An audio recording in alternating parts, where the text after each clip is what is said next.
Assalamualaikum warahmatullahi wabarakatuh. Alhamdulillah pada kesempatan kali ini kita tetap dalam channel YouTube Kang Arif Official. Dalam kesempatan kali ini saya masih ditemani oleh Ustadz Muhsin.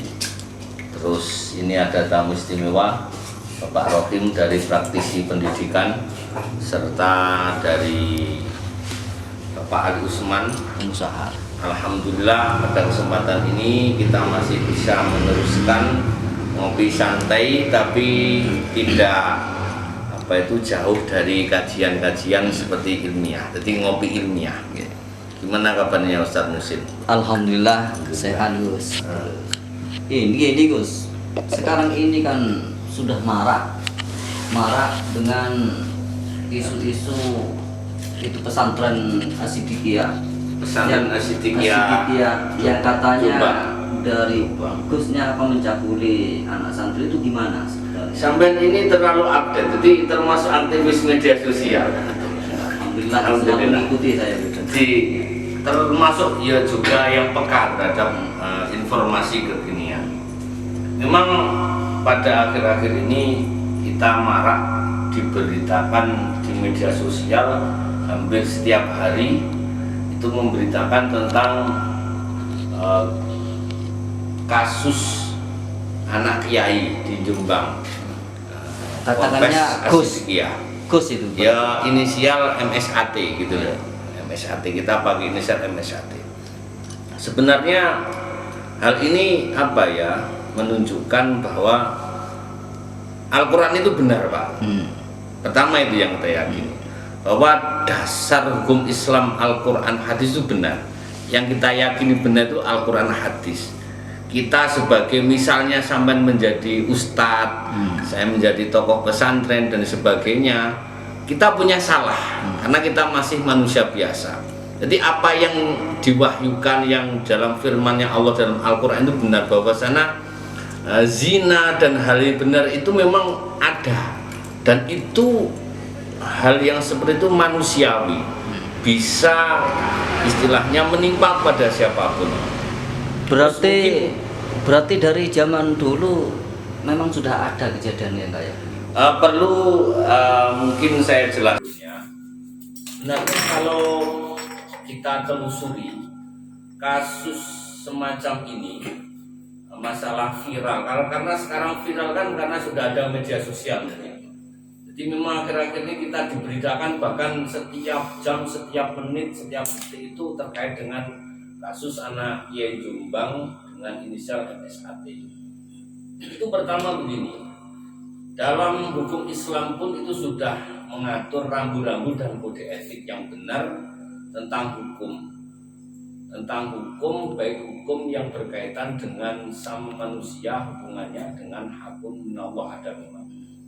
Jadi kejadian seperti ini, sebelum saya mengulas tentang kasus dari anak kiai Jombang ini, sebenarnya sudah pernah terjadi kasus semacam ini di masa Rasulullah.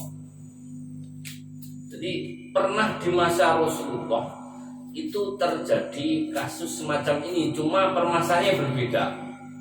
Dulu di masa Rasulullah itu ada seorang perempuan, istilahnya keturunan bangsawan dari Bani Makhzum. Dari Bani Makhzum, perempuan dari Bani Makhzum yang ini termasuk keturunan ningrat kalau orang Jawa, dari keturunan bangsawan itu mencuri. Jadi pada zaman Rasulullah ada perempuan dari Bani Makhzum yang notabene seorang bangsawan mencuri. Dan ini para sahabat juga risau, juga bingung. Karena bagaimanapun juga kalau kita bicara hukum itu, kalau kita ke atas kadang tumpul. Jadi hukum itu kadang kalau kita ke atas tumpul ke atas, justru kita tajam ke bawah gitu. Itu juga dialami dulu. Sahabat sempat kebingungan juga. Ini bagaimana? mengadukan pada Rasulullah gitu. Jadi para sahabat sempat bingung, bagaimana ini? Ada perempuan dari keturunan bangsawan dari Bani Makhzum mencuri. Akhirnya setelah mereka berdiskusi, para sahabat ini yang awalnya mau mengadu kepada Nabi Muhammad, ini segala permasalahan dulu itu kalau ada permasalahan terkait dengan sosial ataupun apa, itu semuanya langsung tanya, enak gitu loh. Itu akhirnya mereka sempat kebingungan. Terus ada sahabat yang namanya Usamah bin Zaid. Usamah bin Zaid ini dia memberanikan diri untuk mengajukan permasalahan perempuan bangsawan dari Bani Makhlum. Akhirnya disampaikan permasalahan ini kepada Nabi Muhammad. Nabi Muhammad kira-kiranya ada dari perempuan Bani Makhlum itu mencuri. Bagaimana itu menurut jenengan? Nabi Muhammad dalam sebuah hadis yang diriwayatkan oleh Aisyah, innama halakal ladina min qablikum. Jadi orang-orang dahulu itu rusak. Kerusakan yang dibuat orang-orang dahulu, innama halakal ladina min qablikum annahum kanu idza saraka fihim as-sarif taruku.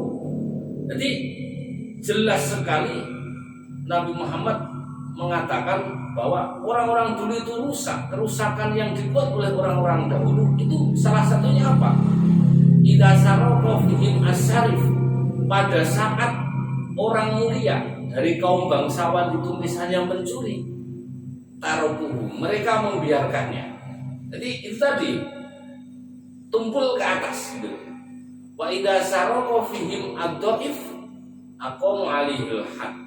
Pada saat orang-orang rendahan, kaum jelata itu melakukan, misalnya dalam ini adalah kasus pencurian, aqamu 'alaihil had, maka akan segera untuk dilaksanakan hukuman. Jadi kan timpang. Ada semacam tumpul ke atas tapi tajam ke bawah. Yang kondisinya as-syarif dalam hal ini adalah punya pangkat, punya keturunan, istilahnya punya gelar di masyarakat, terhormat, taruh dibiarkan saja. Ada semacam pembiaran, tapi justru sebaliknya tajam ke bawah.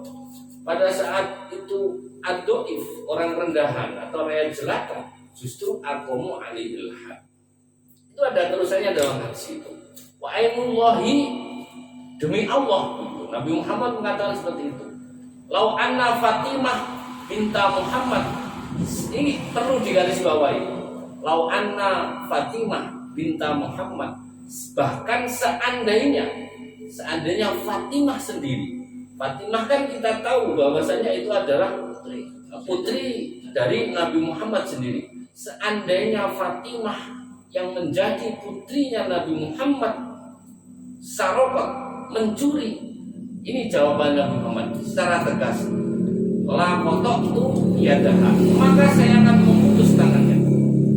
Itu memberikan kejelasan dan ketegasan dari Nabi Muhammad sendiri bahwa beliau selaku pembawa syariat memberikan sebuah ketegasan bahwa hukum yang fungsinya untuk mengatur kehidupan biar lebih terasa aman dan itu bisa adil, itu tidak ada perbedaan sama sekali. Hukum itu istilahnya tidak ada perbedaan, baik itu yang kaum bangsawan, baik itu yang kaum rendahan, itu mempunyai hak yang sama. Jangan sampai ada kasus tumpul ke atas tajam ke bawah itu tadi. Berarti hukum ini tidak pada bulu intinya. Nah, secara dari ini kita bisa kasusnya mungkin berbeda. Jadi kalau kita menelisik sejarah dari dulu pun sudah ada seperti ini. Kalau ini memberikan penekanan itu, ada kata-kata lau ana Fatimah, seandainya Fatimah sendiri yang menjadi putri saya itu mencuri, lakotok yadaha, maka saya akan sendiri memotong tangannya. Ini tingkatannya sudah Nabi, kita apa gitu loh. Jadi kalau misalnya itu mungkin semacam kasus pencabulan dari seorang anak kiai di Jombang, tingkatannya ngapunten, tanpa saya bagaimana, itu kan cuma tingkatan status dalam sosial. Ini Nabi Muhammad sendiri sudah mendahulukan, memberi ketegasan hukum secara sama, tidak ada perbedaan sama sekali, biar semuanya ditangani hukum. Jadi kita serahkan. Karena menurut saya yang mendapatkan istilahnya stigma jelek dalam ini diuji memang adalah dua dalam kasus ini. Yang pertama adalah pihak kepolisian sebagai penegak hukum. Jadi ini diuji benar apakah memang masih tumpul ke atas atau tajam ke bawah. Pemerataan hukum itu memang harus benar-benar sama. Tapi kalau kita lihat berita-berita di media sosial, kita sangat mengapresiasi, Pak. Sangat mengapresiasi apa itu yang sudah dilakukan kepolisian.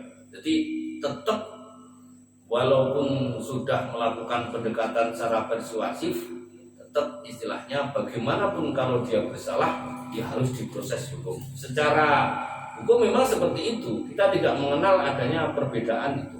Yang kedua adalah pesantren juga. Sebagai pesantren ternyata setelah ada konfirmasi status pondok pesantren Asidikiyah ini tidak dalam naungan dalam organisasi massa yang besar, katakan dalam Nahdlatul Ulama. Menurut keterangan dari pengurus wilayah Nahdlatul Ulama juga, ternyata pesantren Asidikiyah ini tidak di bawah RMI, Rabithah Mahathir Islam. Jadi tidak di bawah naungan RMI, dalam arti tidak dalam ormas yang itu punya massa yang banyak di Indonesia. Jadi berarti bukan tidak masuk di organisasi lagi.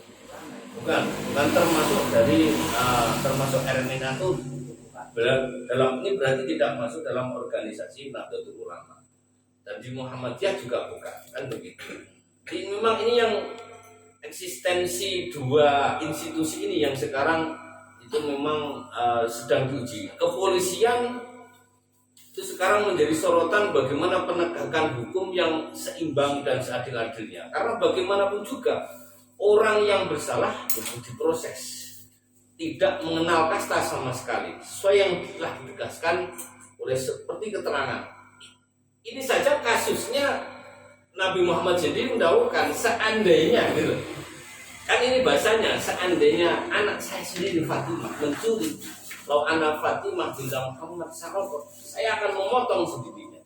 Nah, ini kan sudah tegas. Nabi Muhammad sendiri kalau memang bahkan anaknya sendiri, coba itu kalau mengalami sampean, anaknya jenengan misalnya selaku tokoh masyarakat atau sampean sebagai penegak hukum, kadang kan kita masih tebang pilih.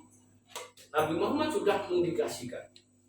Itu yang pertama yang perlu saya sampaikan dari tinjauan pandangan hukum Islam pun itu lebih menegaskan bahwa penegakan hukum itu harus sama, benar-benar sama. Dalam arti kalau ia memang bersalah, ya kita proses. Karena di Indonesia juga ada hukum positif. Ya kita memang Islam itu ada hukum Islam. Karena Indonesia itu bukan negara Islam, adalah negara hukum. Ya bagaimanapun kalau itu bersalah, ya harus kita hormati, kita proses secara hukum. Bahkan mungkin benar atau salahnya berita, bahkan sempat dari kiainya ada semacam pemberitaan menghalangi dan sebagainya, proses itu sangat mungkin disayangkan. Karena bagaimanapun juga kalau dia bersalah, dia harus diproses secara hukum. Itu mungkin dari pandangan hukum Islam seperti itu. Jadi tidak ada pemilahan-pemilahan seperti itu. Jangan sampai gitu. Jangan sampai gara-gara istilahnya ini kaum yang terhormat ataupun mulia, hukum itu kalah gitu. Padahal sudah digariskan seperti itu, tidak boleh kalah dengan status sosial itu kan. Ini juga menjadi peringatan bagi semua masyarakat untuk tidak syukur-syukur mendidik anaknya di pesantren, harus pilih-pilih, harus jelas ilmu sanad keilmuannya, kan gitu. Ya terutama begini, kami dari kalangan pondok pesantren ya juga terkena imbasnya juga. Stigma kesan jelek kan masih muncul karena namanya di situ juga pesantren gitu loh. Pesantren kan umum ini. Akhirnya ya semoga saja tidak mempengaruhi masyarakat untuk memondokkan dan menyekolahkan anaknya untuk ke pesantren. Nah ini harus dipahami bersama, harus ada semacam edukasi juga kepada warga masyarakat bahwa kita tidak boleh menghukumi secara menyeluruh. Karena belum tentu dengan satu masalah seperti itu pondok pesantren yang lain juga terkena imbasnya, kan begitu. Jadi, ya memang kita boleh istilahnya kita memasang pondok pesantren.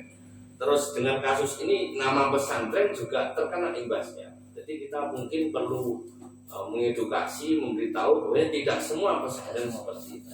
Oleh karena itu ya Kemenak juga punya wewenang untuk memberikan arahan dari pemerintah bahwa tidak semuanya pesantren seperti itu. Makanya ada semacam izin operasional.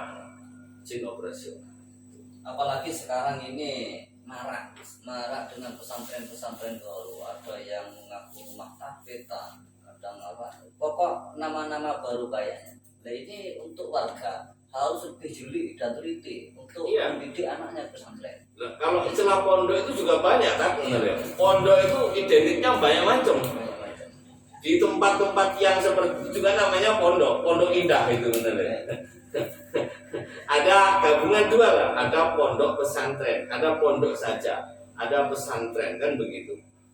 Dan itu ya karena sekarang itu apa? Karena hal-hal yang terkait dengan muatan agama itu menarik. Itu dibuktikan dengan, waduh sekarang banyak kan ustadz-ustadz baru yang bermunculan. Pokok punya kapasitas, punya satu dalil dan sebagainya, itu gampang. Cari orang terus pesantren. Misalkan dalam pesantren itu ya, kita ini ungkapan dari dalam diri saya sendiri. Kita jangan menghukumi pesantrennya, karena bagaimanapun juga di dalam pesantren itu masih masih terlibat istilahnya kegiatan belajar mengajar tentang ilmu agama, masih aktif. Nah, kalau itu yang dihukumi adalah pesantrennya, bagaimana nasib anak-anak itu yang memang dari rumah sudah niat ikhlas untuk mencari ilmu agama? Nah itu seperti itu. Kita patut mengapresiasi, kemarin kan sudah diberitakan bahwa sempat dari dari Kemenak itu mencabut izin operasional. Tapi ternyata ini kan karena ini permasalahan yang sudah nasional. Bahkan itu kalau tidak salah dari beliau Bapak Presiden sendiri itu untuk mengembalikan izin operasional juga. Itu kita patut mengapresiasi dari pemerintah. Itu tadi seperti yang dikatakan Pak Rohim, memang pelakunya ini ada kaitannya sama pondok pesantren, tapi kita jangan memikirkan satu sisi. Di sisi yang lain, di dalam pondok pesantren itu juga ada siswanya, ada santrinya yang juga masih sekolah di situ, gitu loh. Jadi kalau penanganan kasus pencabulan di Jombang ini memang kita harus mengusut dari pelakunya, tapi jangan dikaitkan dengan lembaganya. Walaupun memang lembaga punya imbas, saya yakin istilahnya trust dan kepercayaan kepada pondok pesantren tersebut berkurang. Dan ini kalau dicabut memang sudah benar yang dilakukan oleh pemerintah. Kalau dicabut bagaimana nasibnya santri di situ, nasibnya siswa di situ, sementara mereka di masa-masa belajar masih sudah aktif sekarang. Apa kira-kira ada dampak pada wali murid? Pasti. Secara kepercayaan pasti. Dan itu seperti yang saya katakan tadi, tidak hanya mungkin dan semoga saja tidak hanya pada pondok pesantren yang bersangkutan dalam ini pesantren Siddiqiyah. Ya bagaimanapun juga ngeten, kalau ibaratnya sampai makan sate terkena kotoran ayam, walaupun sedikit, kita sudah tidak punya nafsu kan begitu. Jadi hilang istilahnya nafsu makannya itu tadi karena sedikit. Jadi kalau kita istilahnya mengglobalkan permasalahan secara mendalam itu kurang bijaksana. Jadi sangat mengapresiasi yang dilakukan oleh pemerintah biar pembelajarannya masih berlangsung. Ini juga menjadi pelajaran untuk pesantren-pesantren yang lain. Karena kalau pesantren dinilai dari masyarakat dan warga hanya dinilai dari sisi baiknya saja. Sekali melakukan kejelekan satu kali saja, ini tidak selesai sampai bertahun-tahun ini. Bahkan imbasnya pada warga kan gitu. Jadi kalau untuk kebaikannya dari dulu mulai yang mondok di situ kan seakan-akan tidak dihitung, gitu. Sekali melakukan kejelekan itu hitungannya bertahun-tahun. Itu sudah wajar. Bahkan kami sendiri sebagai pengelola pesantren, kalau pondok pesantren tidak difitnah, fitnah itu sudah makanan setiap hari kan begitu. Ya. Ada kesan seperti ini, ada negatif seperti ini, itu sudah hal yang biasa. Tapi bukan berarti itu kalau sudah hal yang biasa kita biarkan saja, nah seperti itu gitu loh. Jadi memang harus ada semacam, terutama sekali lagi ini juga berimbas pada pondok pesantren. Kalau misalnya 1000 kebaikan hilang dengan satu kesalahan, itu sudah hal yang wajar. Contohnya saja, sampai berumah tangga, 1000 kali sampai kebaikan yang diberikan oleh istrinya sampai pada sampean, satu saja sampai selingkuh, itu pasti hilang kebaikannya, kan begitu. Ya memang itu sudah hal yang wajar. Tapi yang terpenting itu tadi kita memberikan informasi yang benar, memberikan edukasi pada masyarakat bahwa tidak semua pesantren seperti itu. Karena ada, ini bergabung dengan ormas siapa, terutama ormas yang besar di Indonesia, ada Nahdlatul Ulama sama Muhammadiyah yang sudah memang diakui dan begitu. Mungkin kasusnya seperti itu. Karena mungkin bahkan ponpes, pondok pesantren yang bersangkutan tersebut pun tidak pernah mengajarkan hal seperti itu, kan gitu. Karena perlu diketahui di pondok pesantren itu tidak ada satu pun pondok pesantren yang saya dalam tanda kutip pada umumnya yang mengajarkan hal-hal yang tidak sesuai dengan aturan hadis, kan gitu. Karena di dalam pondok pesantren yaitu tadi ada santri, mungkin ada pengasuh dan anak putra-putri banyak pengasuh, dan juga ada para ustadz dan ustadzah. Ya memang etikanya seperti itu Pak. Jadi memang dalam kita itu dengan etika, dengan hablum minallah, hablullah sama hablunnas seperti itu. Wa in kana khairan fa minallah, wa in kana syarran fa min nafsi. Maksudnya gimana? Kalau itu baik, ya kita semata-mata dari Allah.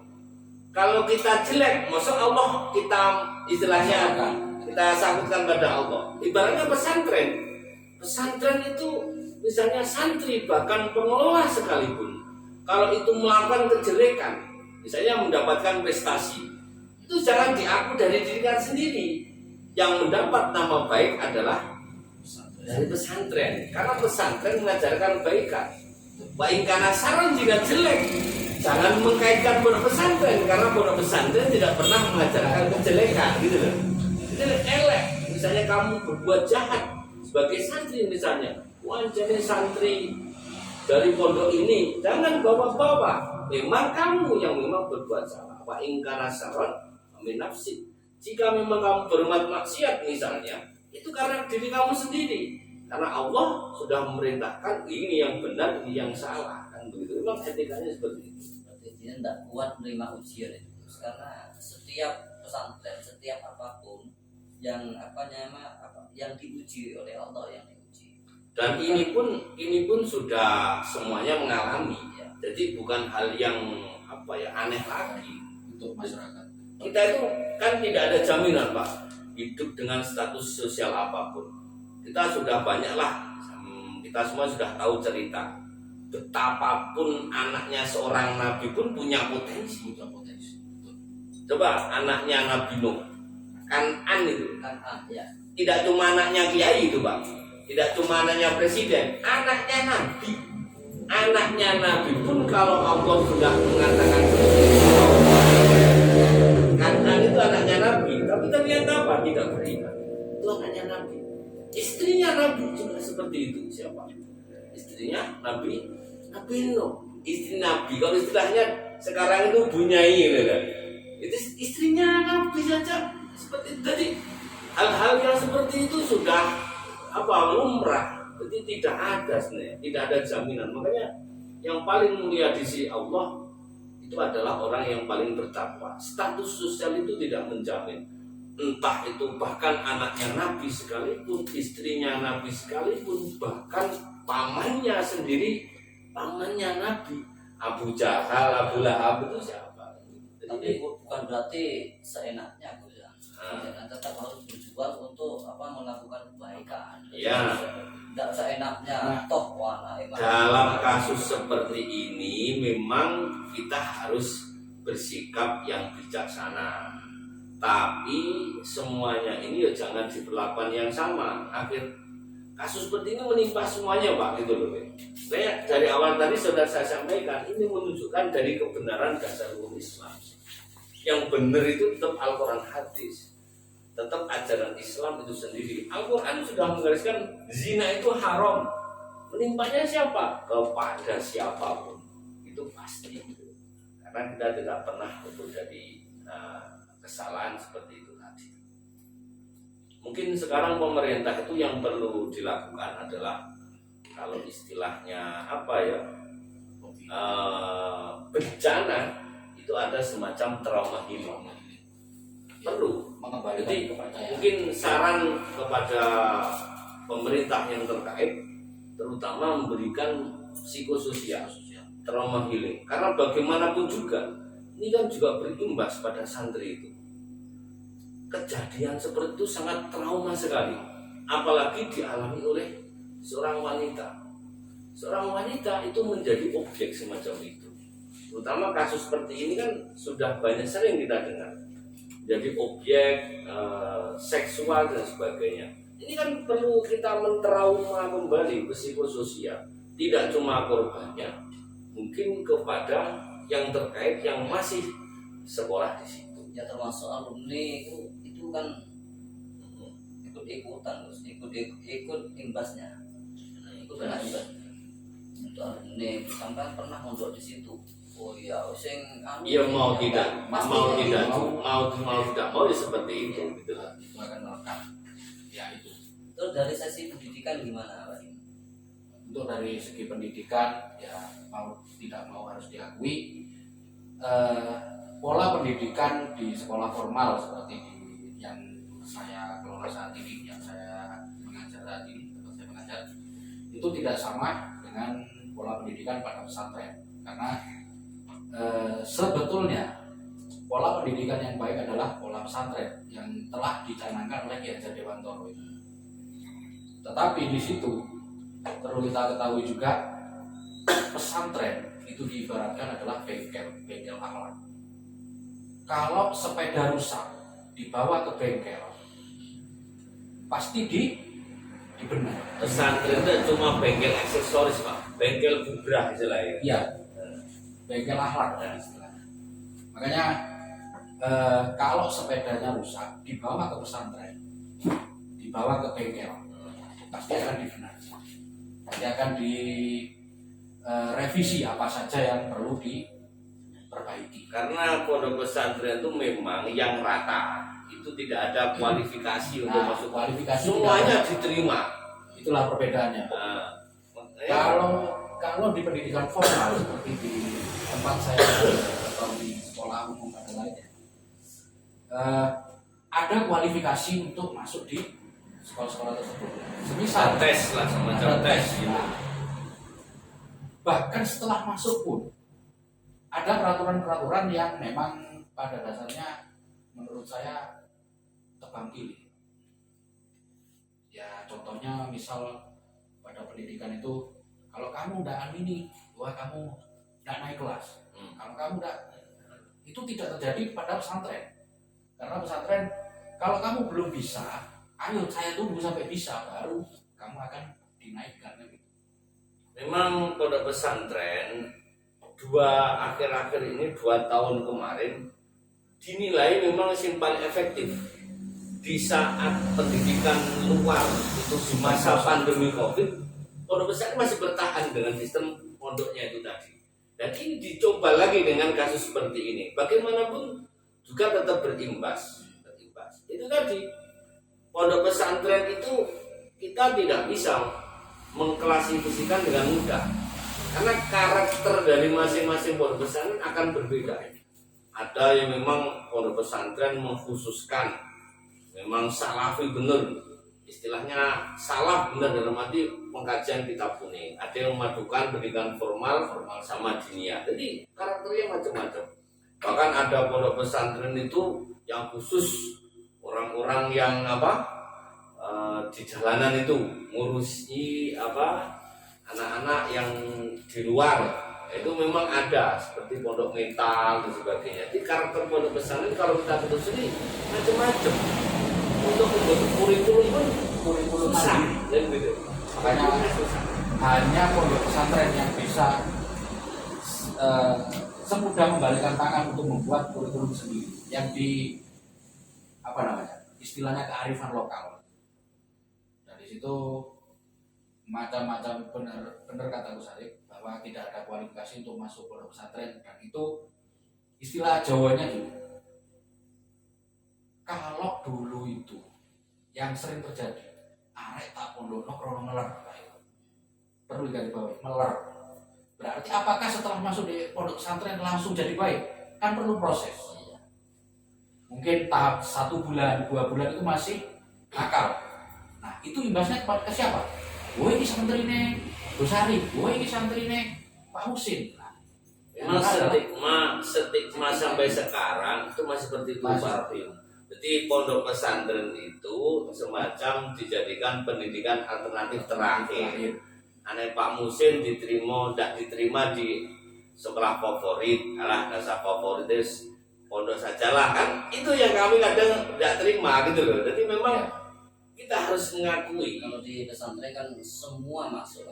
Semua. Tapi ya ada juga pondok pesantren yang sudah modern.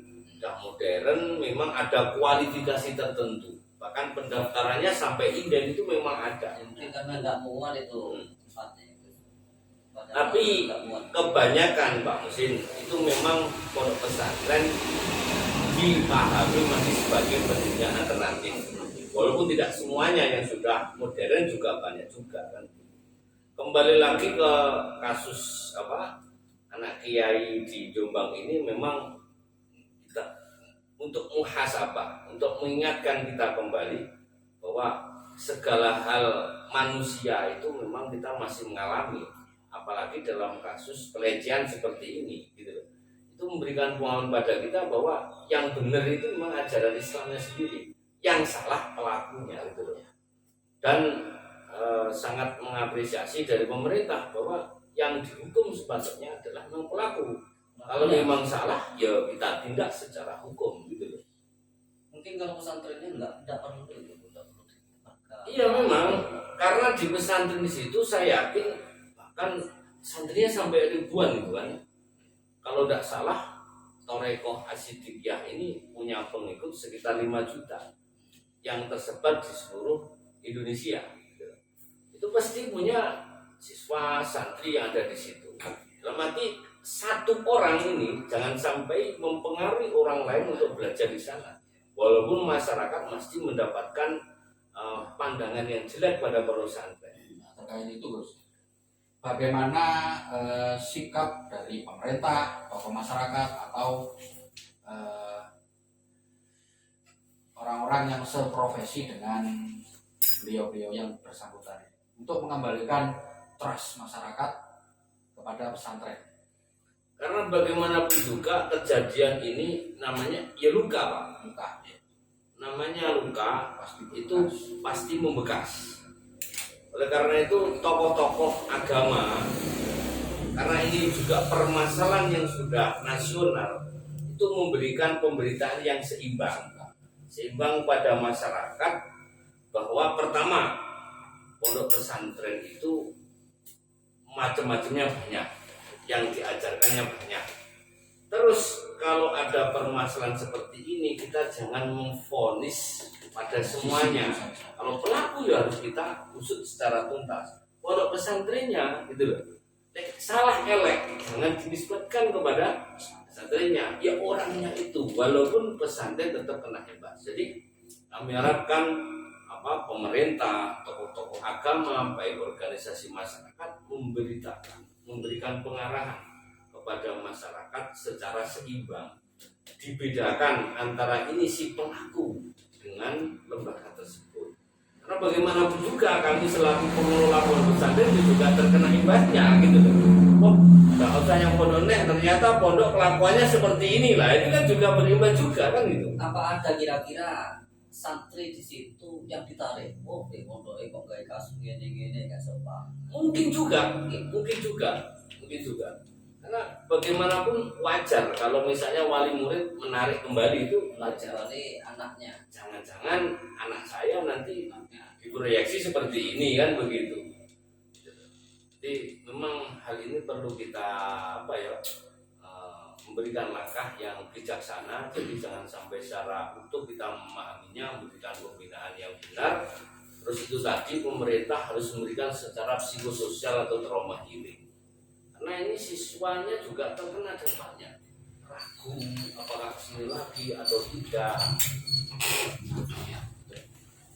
Untuk ponpes pesantren yang bersangkutan, karena bukan salah satu ya, oknum yang bersangkutan atau yang melakukan hal tersebut itu adalah tokoh utama, salah satu tokoh utama di pondok pesantren tersebut. Nah, anaknya kiai.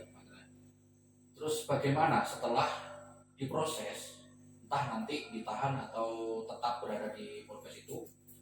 Setelah ditahan, misalkan katakanlah ditahan, setelah ditahan pastinya akan kembali ke pondok pesantren tersebut lagi. Nah, bagaimana itu penyikapannya? Nanti kan kalau misalnya ini diproses secara hukum, misalnya kemarin diberitakan dituntut maksimal 12 tahun. Nah, otomatis kan dia kembali lagi ke dalam lingkungan pondok pesantren. Ini juga pemerintah harus mengambil langkah bijaksana. Kan kita kenal kalau dalam masalah hukum ada semacam rehabilitasi, pemulihan nama baik. Jadi yang sudahlah. Bahkan kasusnya yang saya ceritakan tadi, perempuan dari Bani Mahdum pun itu setelah memang divonis karena dia mencuri, ya akhirnya dipotong tetap. Diceritakan dalam terusannya hadis itu kan kalau memang dia salah ya sudah dipotong tangannya. Mencuri ya kalau hukum Islam dipotong. Dan setelah itu sudah utiat yadah gitu. Nah, setelah itu disuruh bertobat ternyata. Dan tidak disuruh bertobat, pemulihan nama baik, bahkan diceritakan yang namanya perempuan ini tadi disuruh menikah. Hukum memang harus ditegakkan. Nah, untuk nanti kembali ke masyarakat, ini penting dari instansi yang terkait, terutama penegak hukum di Indonesia, untuk merehabilitasi. Terus itu tadi, edukasi pada masyarakat yang sudahlah.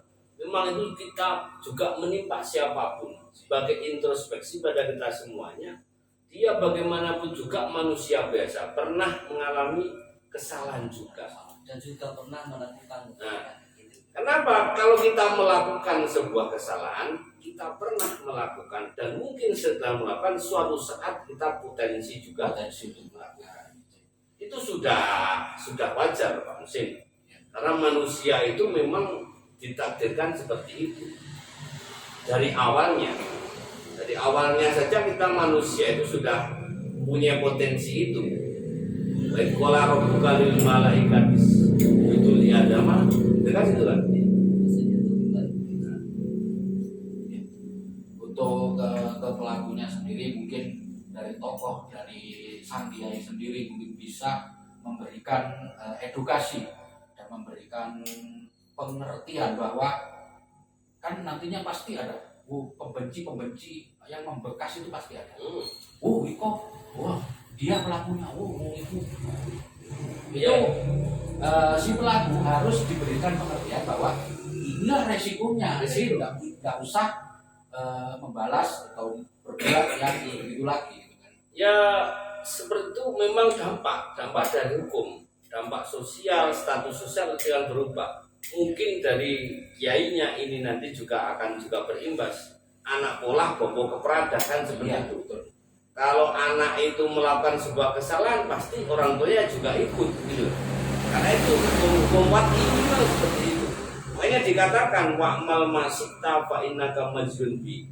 Amal sakarmu gitu. Wa'mal masita, kamu beramal suka hati kamu, fa innaka majzun bi, maka kamu akan dibayar dengan setimpalnya.